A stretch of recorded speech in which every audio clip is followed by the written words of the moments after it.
This podcast is brought to you by Destination Medical Center, creating a global destination for health and wellness in Rochester, Minnesota. More at dmc.mn. And I saw an opportunity within this field to sort of recreate it and to freshen it up and to create a business where one would take the stigma away from what it means to be an amputee and put the actual act of making limbs on display. Welcome to Urban Evolution, a podcast about harnessing creativity and innovation to transform communities. I'm your host, Bill Von Bank. In Rochester, Minnesota, a boutique prosthetics and orthotics company has completely changed the business of limb restoration. Limb Lab has been described as the Apple Store of prosthetics, and today we'll find out why with my guest, Brandon Sampson, founder of Limb Lab. Brandon Sampson, welcome to the Urban Evolution Podcast. Thank you for having me. Limb Lab's story started when you were 7 years old on your family farm in Lisle, Minnesota. Can you share that story? Sure. When I was a little guy, my daily routine was always helping my dad out on our local hog farm. And one day in the middle of winter, I came home and things kind of changed for real that day. I got hurt in an accident got my hand caught between a skid loader and a gate. And my dad, instantly realized that this was not a good situation and ended up rushing me up to Austin, Minnesota, to the hospital there. And they immediately took one look at that and sent me over to St. Mary's Hospital in Rochester, Minnesota. And it's there that I spent the next couple weeks having my hand reconstructed and put back together. It was my left hand. And at the end of that 2 weeks, I started physical therapy for many months. And the great hand surgeon department and the physical therapy department at the Mayo Clinic really got my hand working again. And kind of at the end of my session, my graduation advice from them was to perhaps start playing guitar or piano or something. At 7 years old. Yeah, to keep my hands limber, And so my folks bought me a guitar. And that really set me off on this journey of love of music. How does that tie into Limb Lab? Along with this musical love and getting my hand back together, I was also fascinated with the orthopedic aspect of it. And so that also got me intrigued and taking a lot of classes in high school and eventually at Luther College in Decorah, Iowa. I majored in biology, pre-med at the time. And, I was also in music there and in athletics. And at some point, my junior year, my advisor pulled me aside and he said, you remind me of this guy that makes artificial limbs. You should go check that career out. And so I did. And I had no idea like a business like that would exist. But when I shadowed this company and saw them interact with people that needed prosthetic limbs and orthotic devices, it absolutely fascinated me. And I changed my major and then went on from Luther College to Century College in White Bear Lake, Minnesota, and received my degree in prosthetics. And then I did my residency, and I was in the field, playing music on the weekends, making limbs during the day. And that's really my life wrapped up in a nutshell. You went into the industry and working for another company first before you started Limb Lab. Walk us through that journey. Sure. So as a certified prosthetist, to become a certified prosthetist, it's 4 years of an undergrad in some sort of science, 2 years of prosthetic orthotic training at a different school, and then a 2-year residency. And so I did that residency at another company, and then I became a certified prosthetist and stayed there for 15 years, worked my way up from the very bottom to about as high as one could go. And it was at that point that I realized, life probably would have been fine just kind of staying and being just one of the guys and kind of sail off into the sunset, But my brain doesn't quite work like that. And I saw an opportunity within this field to sort of recreate it and to freshen it up and to create a business where one would take the stigma away from what it means to be an amputee and put the actual act of making limbs on display. And so, ultimately I grew up with the company and I grew apart and started Limb Lab 7 years ago with 2 other guys. You've created a company and you took it 180 degrees from where you were at. You basically turned it upside down and took an industry that was really behind closed doors and you opened it up and you created a front row seat to the limb making process. So talk us through that, because your stores are described as the Apple Store of prosthetics. We need to learn more about what that means. Sure. Traditionally, and that's why I'd never heard of it when I was in college. I never knew a company was built around the need of people that were suffering from limb loss or limb difference. And so I thought about how we could create a space that really showcased the great work that people in my profession do and create a more of a collaborative, artistic, creative space.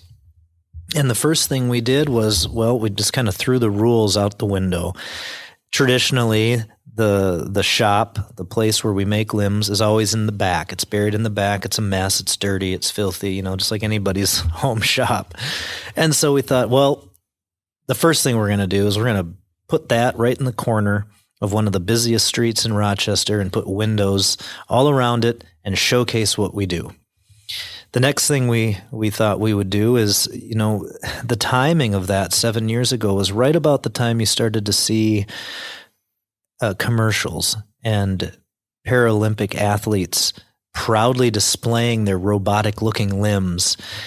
And, you could kind of see a shift from people not wanting to hide the fact that they wore a prosthesis to putting it out there. And the crazy thing is that 1 out of every 200 people in the United States wears a prosthesis. And when I tell that to people, they're like, that's impossible. But if you think about it, statistically, it's accurate. You can Google it. But if you think about that in our community here in Rochester, Minnesota, 1 out of every 200 people in this community need what we do. And so we created a place that felt like people may want to come and check out what's going on and create some curiosity. And be part of the design process. Yeah, and be part of the solution to their functional challenges. And that's the most rewarding thing, really. It's by creating the space where people can feel like they can just come in off the street and they ask, can you help me? And we say, well, what do you want to do? When you meet with somebody that comes in who wants your service, how does that process start? Well, we are introduced to our clients in many ways. So an existing person in the community that wears a prosthesis, who's maybe been living and doing their life and had prosthesis for years, that's one sort of client of ours. They just come in off the street and they're curious. They're like, I can't really mow my lawn up a ditch anymore, or I'm having pain here, or can you help me? We also work directly, with people that are newly amputees or in need of some sort of new orthotic device, and they consult with their physician. And a lot of times we're in that appointment too. So it's the physician, the prosthetist, the therapist, with the patient at the center of it, listing their goals. And through a collaborative approach, the physician will write a prescription for what they need in terms of what components. And then it's our job to meet with that person, build the device, meet their goals, report back, and kind of teach them how to use the device with therapy. You're changing the industry. Talk a little bit about that process, because you've worked in it for 21 years. For quite a few years, yeah. Right? So the industry when you started was probably the behind the closed doors. Now you've changed the industry. Do you find that the industry is tending to shift toward your model? Absolutely. When we created Limb Lab 7 years ago, it was because we felt the change. We observed the trends. And when you come to that point and you have no rules and you have the freedom to create the space around what you see as a need, it's scary to change, but it's easier to change than if you've been doing it a certain way for 25 years Why fix it if it isn't broke, And so that was the big opportunity that we had, a fresh set of eyes, kind of a fresh perspective, and these entrepreneurial ideas of how to create a cutting edge space. But the biggest change I've seen is our clients' willingness to participate in the design process, and not like, getting a wrench and doing anything or building it, but really listening to them and listing their 5 goals. And it becomes really clear, how we can help improve their life. And what that also does is it creates value for the thing that they'll be using every day of their life, as a tool. And in the old days, I like to call them 21 years ago, when a person would have a prosthesis built, you'd get to the end of the session and you'd say, okay, you have to sign this paper so we can bill it to your insurance. Would you like to know what it costs? Oh, no. I got great insurance. They'll take care of it. No one ever wanted to know.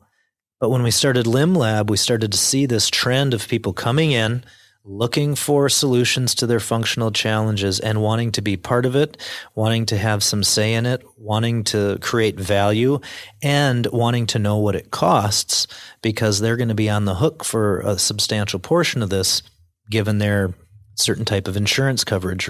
So how do you balance that? Yeah, you give them choices. There's lots of choices and ways and frameworks to work within, even filling a prescription from their physician. We can lay out options for them if the ultimate goal is to, have a prosthesis that accommodates uneven surfaces. Well, within that, there's a range of devices from low cost to high cost that do a really good job of that, and we can help guide them to make the right choice for them. And we also work with many, at least 6 of the biggest prosthetic component manufacturers in the world, where we allow people to test drive it, so the manufacturer will send us their size and of type of foot, and they get to walk on it for 30 days, make a decision before they buy it. And they can see for themselves the difference. Is it worth the extra money? You started Limb Lab in 2013. Let's talk a little bit about how your business has grown and then your growth strategy moving forward. So, we're in 2020 right now, toward the end of 2020. Give us kind of the look back, if you will, and then we'll talk the look ahead. Sure. Well, when we started 7 years ago, it was 3 of us. We had 1 location. We started our first location, oddly enough, in Mankato, Minnesota, because we had a move-in sort of ready space prepared there, and we knew that we wanted to spend some time and build out the headquarters in downtown Rochester. So we started in Mankato. It bought us about 6 months to do the build out. We opened Rochester. Shortly after that, we opened La Crosse. Shortly after that, we opened Minneapolis, and then about 6 months after that, we opened Lincoln, Nebraska. So we sit right now with Rochester, Minnesota, La Crosse, Wisconsin, Minneapolis, Minnesota, Mankato, Minnesota, and Lincoln, Nebraska. 3 states. Yeah, 3 states. And we have 35 employees, ranging from certified prosthetists and orthotists to prosthetic technicians, orthotic technicians, to administrative staff and billing specialists. And it's just really a great collection of folks. It's funny how, you look at the employees of the business and just so proud of them, because they're just all great, caring people. And that is our only growth strategy. It's solving the people problem first. We're in the business of creating relationships with people, listening to them, finding out their needs, and the personality of the people delivering the service is very important. It's the most important thing. And that's what we hire. I can tell, within 30 seconds of interviewing someone if they have the personality that can do that sort of thing. And we've been fortunate enough to find that. And that's our growth strategy going forward. It's to hire the people first and then build a Limb Lab around them wherever it is.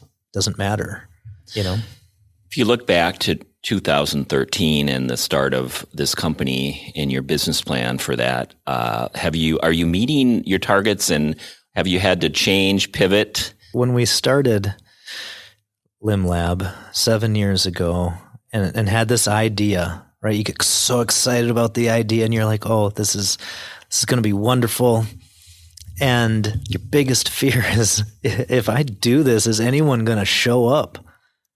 And so I kind of thought to myself, okay, if I can just manage to see or take care of 2 clients a month, that'd be fine. I can make this happen. I'll be able to probably put diapers on my newborn baby. I had a month-old daughter at the time when I left my job of 15 years and struck out on this idea. And I kind of did the math and okay, if I just can do that. Well, fast forward 7 years, obviously it's growing, and so thankful for that. I think the biggest thing that I credit to that is our attentiveness and the quality of the people doing the work, because it is truly second to none. We've been able to assemble a team, by choice, not because of necessity, not because of trying to fill spaces, but create collaborative environments. And when you're on the front side of that, constantly growing with the very thing that makes a business successful as the first thing you hire, it's totally different than building a box store and then filling it full of employees and trying to teach them how to do it. It's like the backwards. It's opposite of that. And now my biggest fear, is, okay, now all these people are coming. How do we take the same care as we did in day one every day as we continue to grow? And that's something that I've spent a lot of time with, even when the pandemic started. Honestly, it was how I spent those first 2 weeks. It felt like we started a business again. We felt like, oh no, is anybody going to show up? Well, I sort of made this list of what are the most important things that I can control. And that is, when someone does walk in the door, that's my opportunity to completely focus on them and give them the best 30 minutes that I have to offer. And if I do that, well, the rest will take care of itself. Let's talk a little bit more about the pandemic and your business during the last several months of the pandemic. Like many, I'm assuming you had to pivot. Yeah. And tell us how. Well, the first thing, that came to mind was, okay, we have 35 employees. If no one comes in, what are we going to do? So I pulled out my book of ideas that I keep in my desk that I never have time to get to. And, a lot of those were a bit more policies and procedure, tightening up different types of, administrative things that I knew we wanted to look at.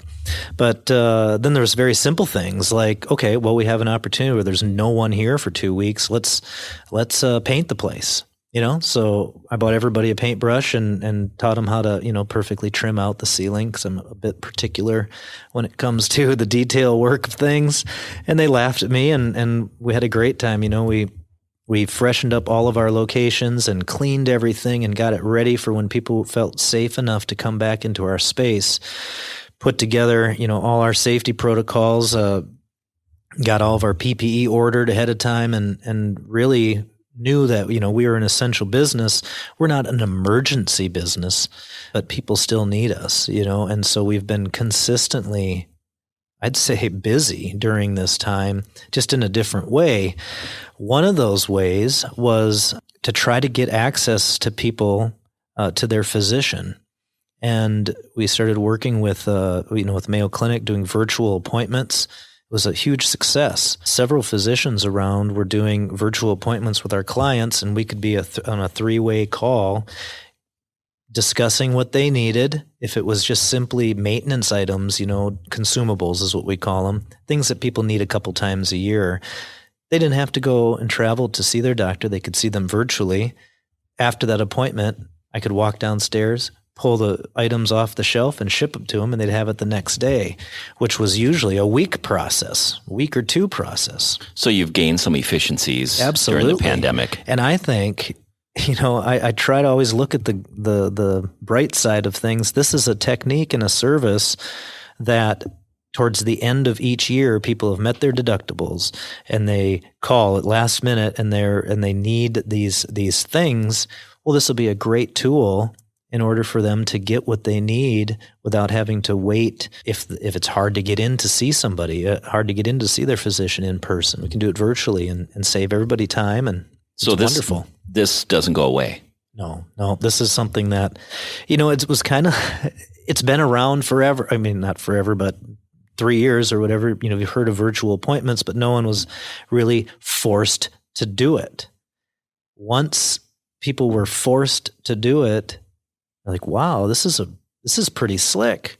You just pull it up on your phone, get your business taken care of in 15 minutes, you get your thing the next day. So that has been a really neat, outcome of pivoting during this time. Part of your DNA, obviously, is entrepreneurism.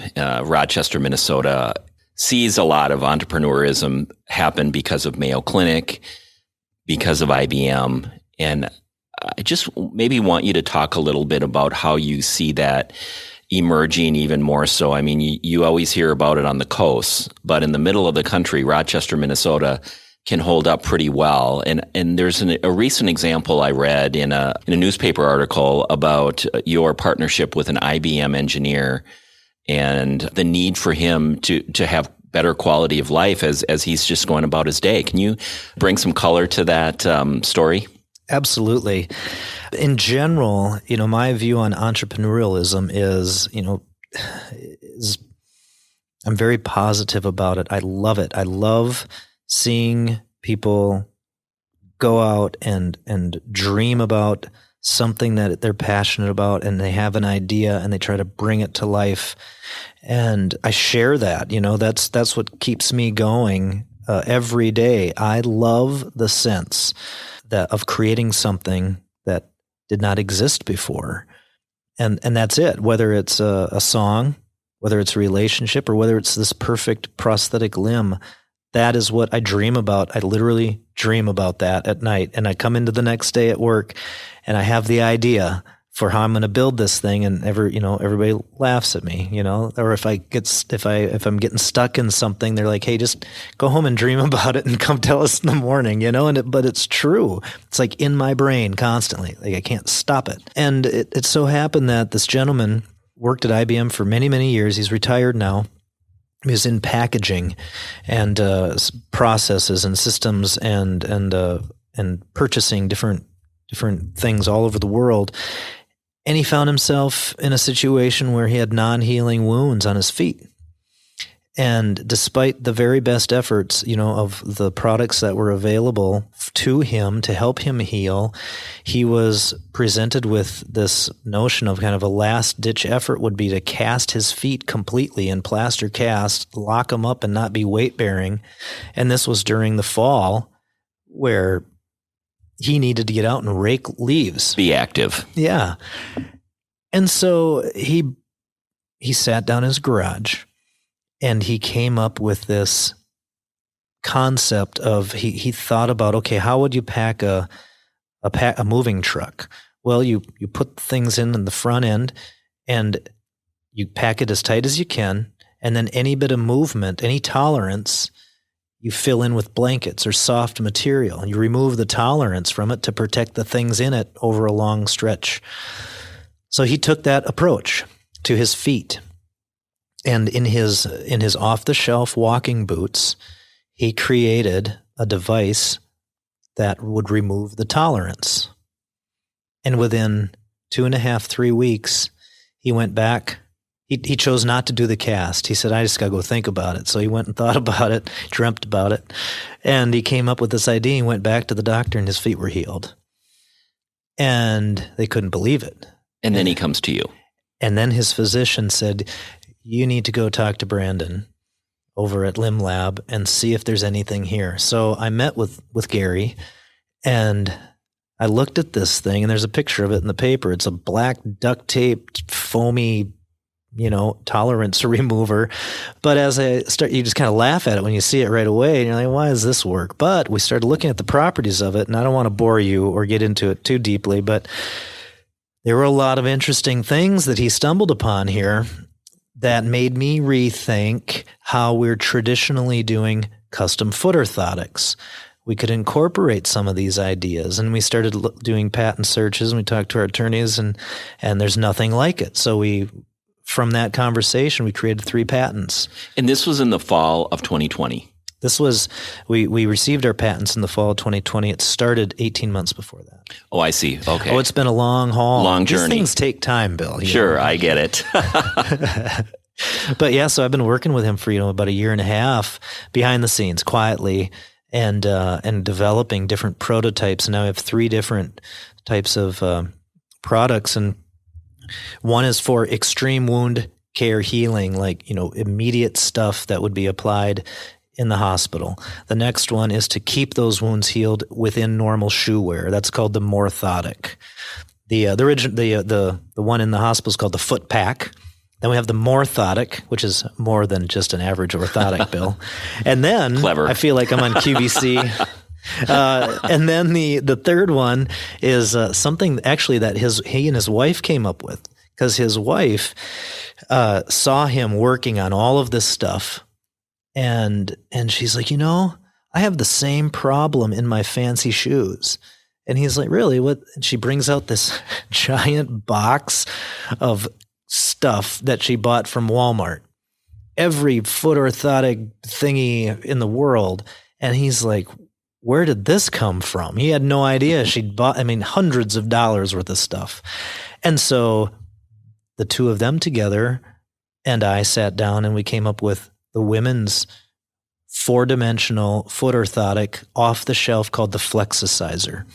And that's something that can be trimmed for women's shoes to stop their feet from sliding forward wearing high heels.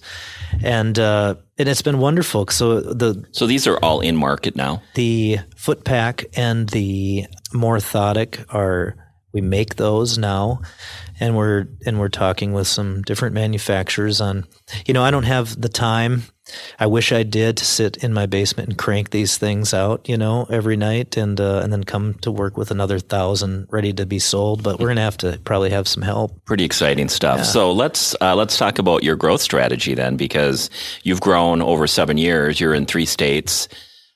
Any new opportunities or new locations? Yeah. So, again, going back to solving the people problem first, I don't know if we've ever advertised for an open position.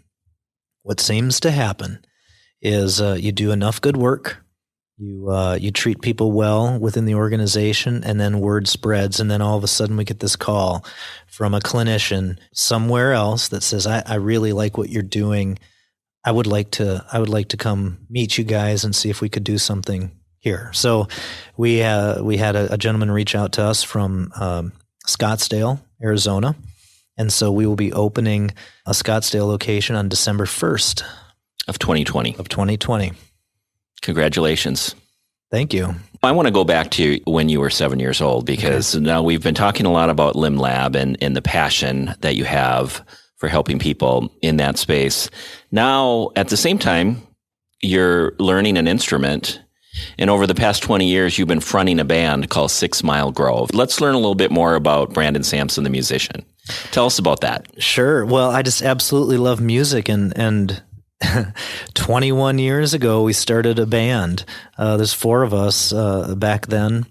My little brother was a drummer, still playing with me, and another kid from Lisle, Minnesota, a bass player from Austin, Minnesota. And then about 10 years ago, we added a steel guitar player. And so the 5 of us now have been playing music together, touring all over the place. We've done it all. And we decided at one point that we just wanted to be the best band of dads with day jobs that we could be. And so we write original Americana tunes. We have 7 records out. When I was doing a radio interview a few months ago, the host asked me, what's the secret to your success of staying together so long? And I said, well, it's actually not much success at all is the secret. Just enough good things have happened to us along the way that kept us kind of on the edge of wanting to create new stuff. Lots of my friends have had hit songs and whatever, and they're like, it's so great when you're before you get something that someone wants to hear, because they want to hear what you're going to do next. But once you get like a hit song, all they want to hear is that song, and they don't care about what you're going to do next. So they're like, so just try not to write any hit songs, just write them almost good enough. And so I take that advice, and when I come up with a really good song, I just kind of make it a little less good, so it doesn't hit the airwaves too hard. And I'm joking, but I'm trying just to write and do the stuff that we love. I'm curious, does your business and the business of LimLab and the entertainment of being a musician, do they play off of each other? Do they help each other? They do. I used to, it's so odd to look back at how things have evolved and how I used to like compartmentalize things and segment things out. But recently it's, I have a family too, and I have 3 kids and a lovely wife and a dog and 2 cats who are now my favorite. And it's all just part of this flow. And I kind of look at it totally different than I did even 5 years ago, where I don't have to separate it. It's just a creative process. Having a family, figuring out the chaos at home is creative. Coming to work, building a business is creative, writing music is creative, and it's just really satisfying to not feel like one takes from the other, instead that one feeds the other, like you mentioned, and it's really true. One final question. What inspires you? Seeing people create and being part of that process. And at the end of the day, if there's something that is now here that wasn't here before, or the world's just a little bit better, or someone's a little more happy, or, my kids appreciate me a little more, I think that's what drives me and inspires me to do what I do. Well, Brandon Sampson, it will be great to experience what you create next. Thanks for joining us on Urban Evolution. And I think it's a great way to end this podcast would be just a bit of a sound of your band, 6 Mile Grove. Thanks again, and have a great 2021. Thank you very much. Really enjoyed it. More about the podcast and our guests can be found at urbanevolutionpodcast.com. Urban Evolution is a production of Destination Medical Center Economic Development Agency. Learn more at dmc.mn. Stay safe and be well. Once I believed, turns out I was wrong. I can't hear the lies in the middle of the rage. Scared to death to figure out why. Nothing left to prove, nothing left to give.